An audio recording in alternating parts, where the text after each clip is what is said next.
Subscribe कीजिए हमारे channel और प्रेस करें बेल आइकन और पाए हर वीडियो को देखने का मौका सबसे पहले।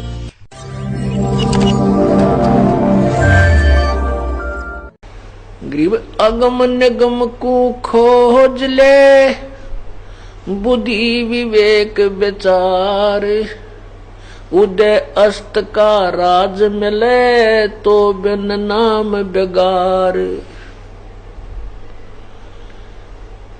पुण्यात्माओं, आपका ना जाने कौन से जन्म का कोई पुण्य उदय हुआ है, आपको ये परमात्मा का यथार्थ मार्ग प्राप्त हुआ।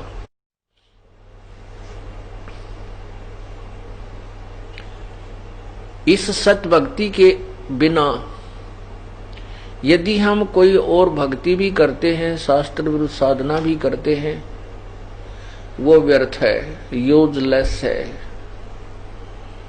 उसके अतिरिक्त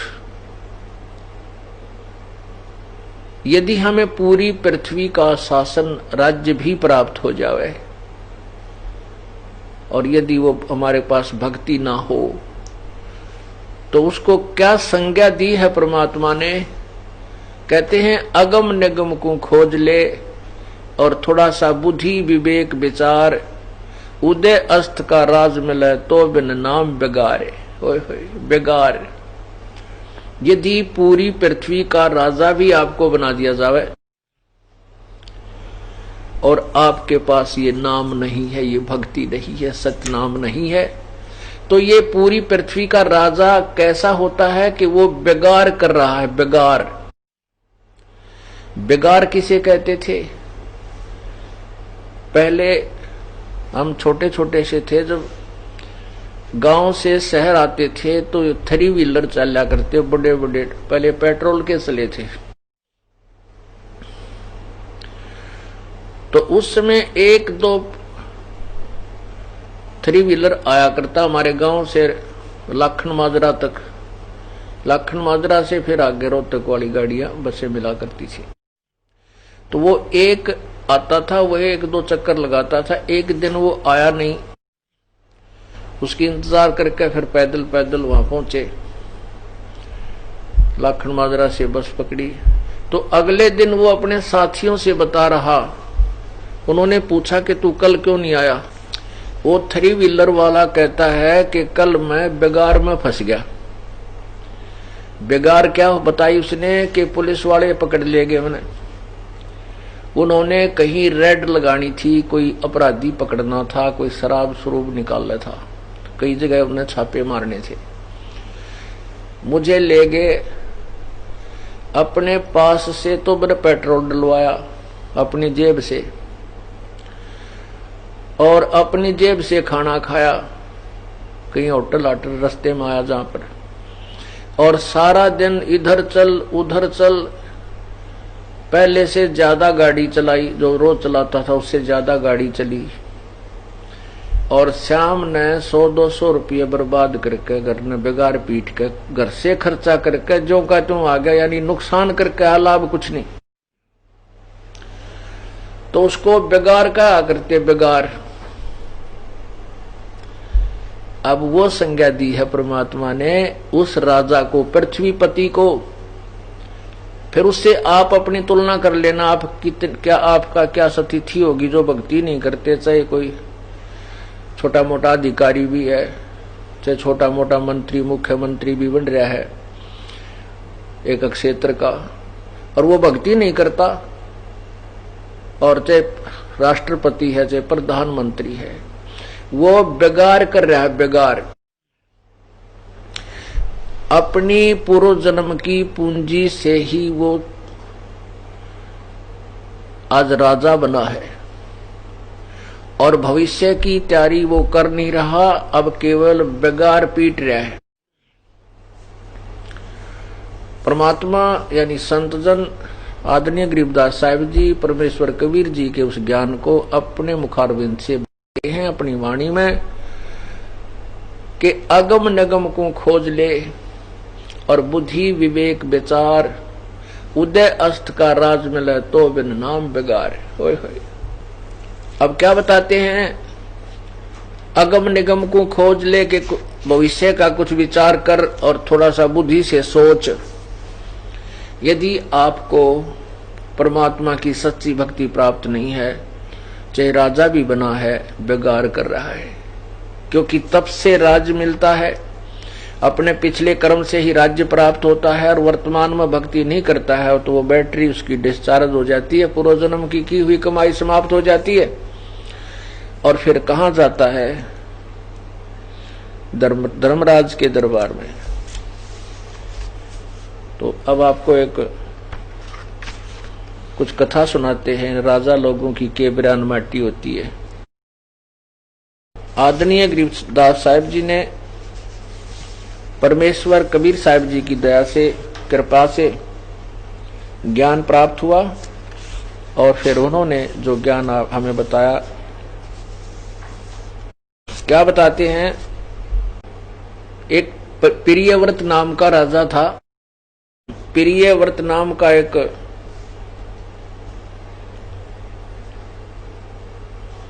व्यक्ति था, उसने 11 अरब वर्ष तक तप किया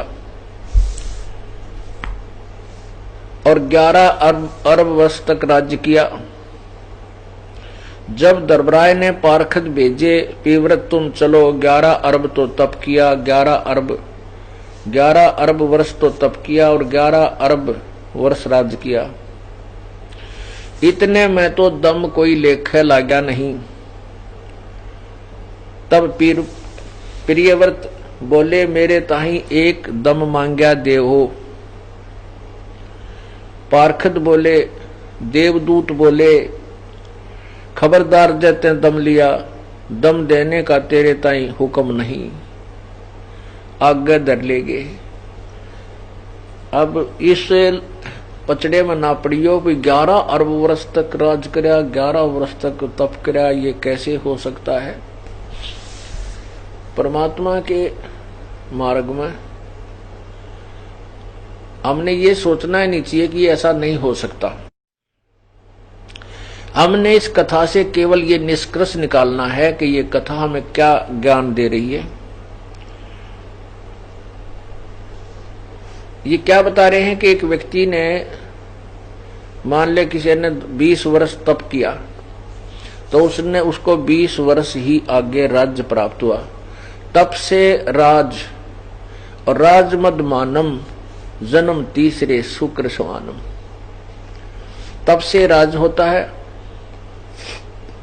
राजा बनने के बाद अभिमान बहुत हो जाता, और इतना अभिमान हो जाता है कि वो ना जाने राजा कितने जुल्म कर बैठता है, और फिर उन किए हुए पाप कर्मों का उसे एक स्वयं भोगना पड़ता है। तपेश्वरी सो राजेश्वरी, राजेश्वरी सो नरकेश्वरी।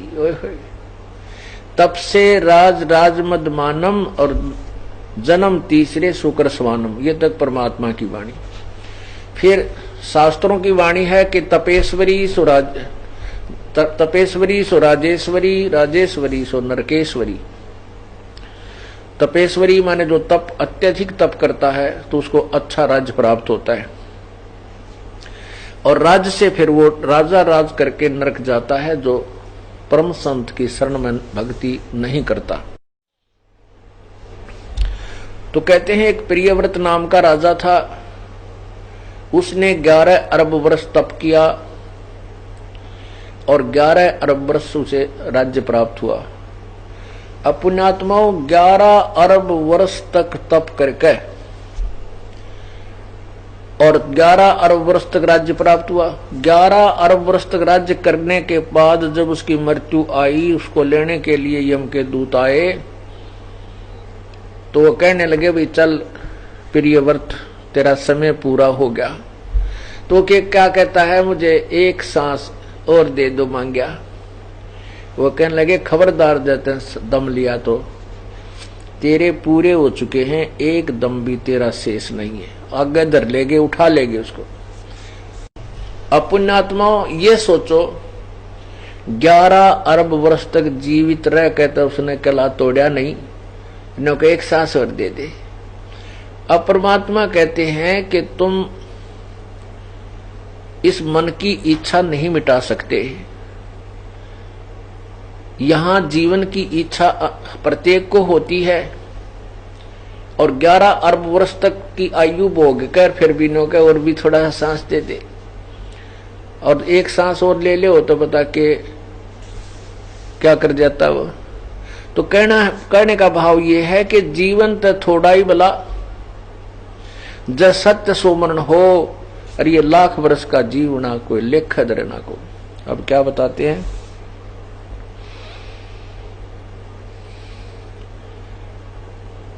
वो आगे ले गए, यम के दूत उसको लेकर गए, वहां चित्रगुप्त ने लेखा लिया। चित्रगुप्त का अर्थ होता है हमारे अंदर एक साइलेंट फिल्म बनती है, हिडन फिल्म, गुप्त, और उसकी एक कॉपी परमात्मा के दरबार में उसके कंप्यूटर में पहुंच जाती है, एक फैक्स। अब देखो, अगर आज से 50 वर्ष पहले हम 100 वर्ष पहले ये ज्ञान करते परमात्मा कि हम जो यहाँ कर रहे हैं हमारी सब कॉपी, एक एक कॉपी हमारे अंदर से वहां जा रही है, तो ना जचाओ। अब फैक्स सिस्टम ऐसा है कि यहाँ मशीन रखी है और एक 500 किलोमीटर 1000 किलोमीटर दूर रखी है, उसमें कागज डालते हैं और वो उसकी ज्यों की तो कॉपी यहाँ बरवाला में आपको प्राप्त हो जाती है। ना बीच में कोई वायर है, ना कोई बीच में ऐसा मीडिया है जिसके माध्यम से वो आ गई हो। तो ये एक ऐसा सिस्टम है जिस टेक्निक के आधार से मनुष्य ने ये फैक्स सिस्टम आदि बनाए हैं, परमात्मा की टेक्निक इससे असंख्य गुना उत्तम है और सूक्ष्म है। ये एक शरीर बना रखा है, इसमें पूरी मशीन फिट कर रखी है। इसमें ऐसी मशीन भी ला रखी है कि खाना हम खाते हैं उसके अंदर से तुरंत ही वो अलग अलग ब्लड अलग बना देती है, रक्त वो जो भी जिसकी अलग अलग उसके सब तत्व बना करके वो शरीर को दे देती है, और उसी अन्न के खाने से ये चलती रहती है और कोई एक्स्ट्रा इसका बिजली और पावर भी नहीं लगानी पड़ती। और फिर इसके अंदर ऐसे सिस्टम फिट कर रखे हैं कि इसमें जैसे टीवी में चैनल होते हैं, हमारे शरीर में रीढ़ की हड्डी के पिछले, रीढ़ की हड्डी जो बैकबोन बोलते हैं, इसके अंदर की साइड में परमात्मा ने हमारे एक ऐसे सिस्टम फिट कर रखे हैं, ऐसे चैनल बना रखे हैं कि ऊपर के लोगों का सारा प्रतिक्रिया जहां जहां जिससे वो संबंधित है, वो चैनल जिसको चक्र कहते हैं, कमल कहते हैं, वो उसका पूरा विवरण आपको यहां शरीर में दिखा देता है। तो क्या बताते हैं कि वहां चित्रगुप्त ने लेखा लिया, यानी यहां की एक फिल्म वहां पहुंची और वहां उस फिल्म को ऑन करने वाला, उसका नाम भी चित्र और गुप्त है। तो उसने, ऑपरेटर ने, वहां पहुंचते हैं तो जाते ही उसने कहा कि भाई 11 अरब वर्ष तक तो तूने राज तब किया था, 11 अरब वर्ष तक तूने राज किया, इतने में तो तेरा कोई दम लेखे लग गया नहीं। दम माने शरीर ना श्वास, और लेखे लगन का तात्पर्य है कि तूने कोई भी श्वास वाला सिमरण नहीं किया, इसलिए तेरा इस जीवन का कोई यूज नहीं, कोई लाभ नहीं।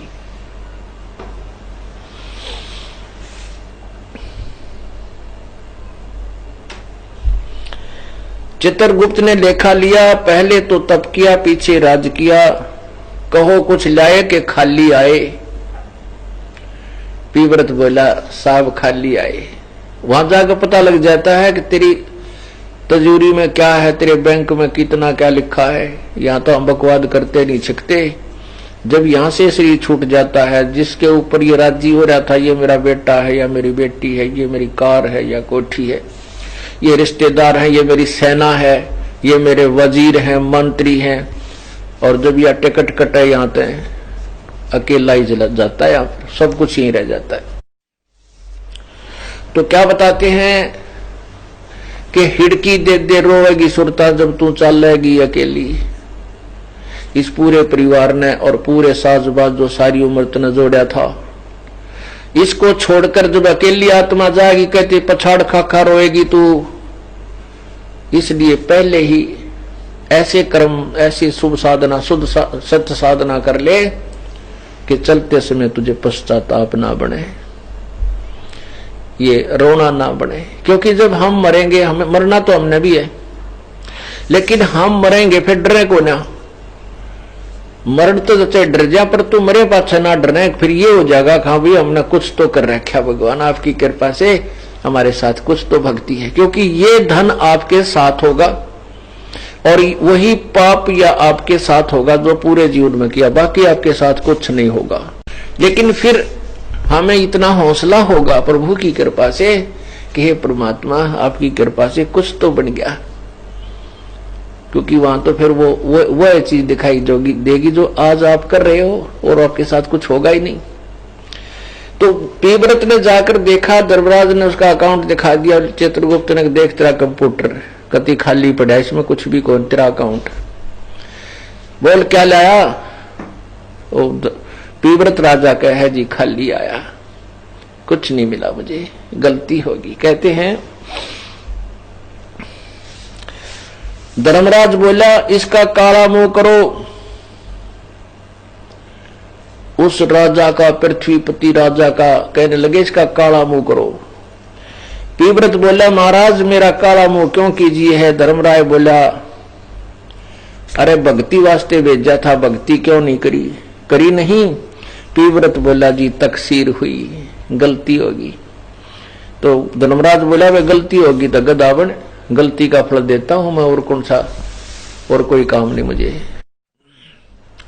कबीर हरि की भक्ति बिन ये राजा रसब होए, गली माटी लदे कुमार के भाई घास न नीरे कोई।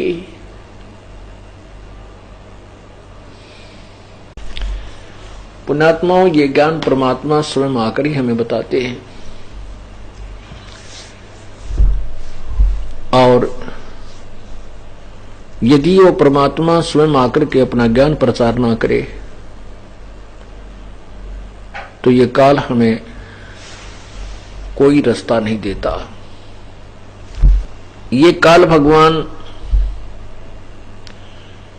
चाहता है कि ये जीवात्मा, ये प्राणी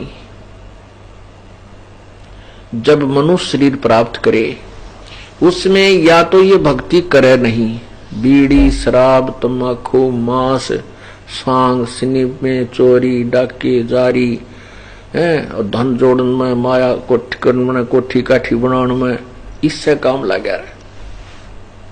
और यदि कोई भक्ति की चाह करता है तो नकली दूत जगह जगह बैठा दिए इसने, ये नकली संत ऋषि महर्षि और गुरु लोग, कि इन मेरे नकली काल के दूतों के पास ये जाए और वो इनको भ्रमित करके उल्टी साधना पर आधारित कर दें और ये अपना जीवन, मनुष्य जीवन को बर्बाद कर जावे। फिर 84 लाख के कोल्लू वाले गेड़ में यू गिर जावे, फिर तो ना जाने कितने लाखों वर्षों के बाद इसको मनुष्य शरीर प्राप्त होगा।